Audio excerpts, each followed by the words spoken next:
people, yeah. I'm a long, long way from my city, my city.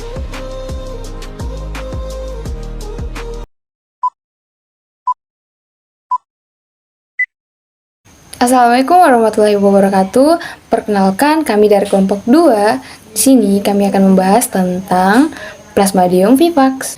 Jadi, untuk mengidentifikasi Plasmodium vivax, kita akan melihat bentuk tropozoitnya, bentuk skizonnya, bentuk gametositnya. Pertama-tama yang akan kita buat yaitu pembuatan sedian darah tipis, kemudian sedian darah tebal.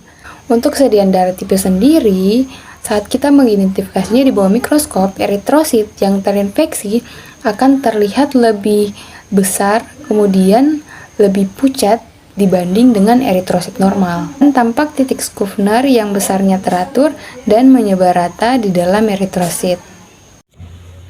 Baik teman-teman, kita masuk ke tahap selanjutnya yaitu tropozoit. Tropozoit terbagi menjadi dua, yaitu tropozoit muda dan tropozoit tua.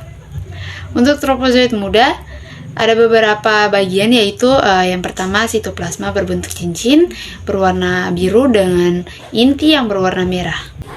Oke, selanjutnya yang kedua, cincin muda hampir 1/3 bagian eritrosit, dan yang ketiga mulai tampak titik Skufner yang berwarna merah.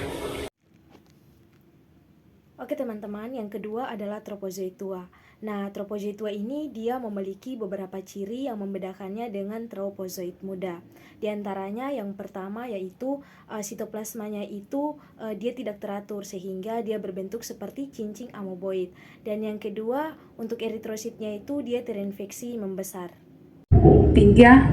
Inti menjadi besar dan tidak teratur bentuknya. 4. Titik Skufner jelas.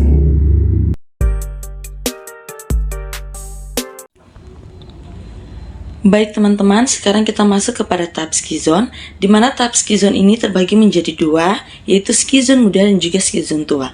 Pada proses skizon muda, yang pertama, sitoplasma menjadi padat, berwarna biru, dan masih menyatu.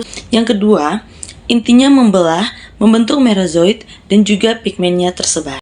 Yang ketiga yaitu merozoid yang terbentuk 4-8 masih sedikit atau belum memenuhi eritrosit. Setelah itu yang keempat, titik Skufner masih tampak di bagian pinggir eritrosit. Baik teman-teman, kita masuk ke tahap skizon yang kedua yaitu skizon tua. Yang pertama, inti sudah membelah menjadi banyak dan masing-masing inti membentuk sitoplasma.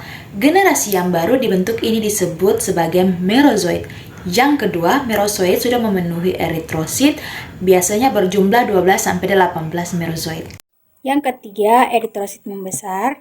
Dan yang keempat, terdapat titik Skufner di bagian tepi eritrosit.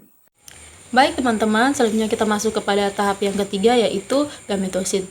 Di mana gametosit terbagi menjadi dua, yaitu makrogametosit dan juga mikrogametosit. Yang pertama yaitu makrogametosit. Makrogametosit sendiri mempunyai 4 ciri. Yang pertama yaitu berinti merah dan berada di tepi. Yang kedua yaitu sitoplasma biru dan kasar, inti kecil, padat, biasanya letaknya eksentrik. Teman, kita akan masuk dengan materi yang ketiga, yaitu materi gametosit. C. Pigmen terbesar. D. Terdapat titik Skufner di bagian tepi eritrosit. Selanjutnya yaitu mikrogametosit. Yang pertama itu berinti merah, yang kedua sitoplasma lebih pucat dan kasar berwarna biru, yang ketiga inti sel pucat. Yang keempat, pigmen coklat menyebar, dan yang kelima terdapat titik Skufner di bagian tepi eritrosit. Ya, kita lanjut ke yang berikutnya yaitu sediaan darah tebal. Nah, untuk morfologinya itu yang pertama gambarnya itu tidak seragam. Untuk Plasmodium vivax ini gambarnya itu tidak seragam. Kemudian tampak juga berbagai stadion itu seperti trofozoit, kemudian ada skizon intinya itu dari 12 sampai 24, kemudian terdapat juga gametositnya. Lalu yang berikutnya itu terdapat juga zona merah di sekitar parasitnya. Nah, zona merah ini disebut juga sebagai sisa titik dari Skufner.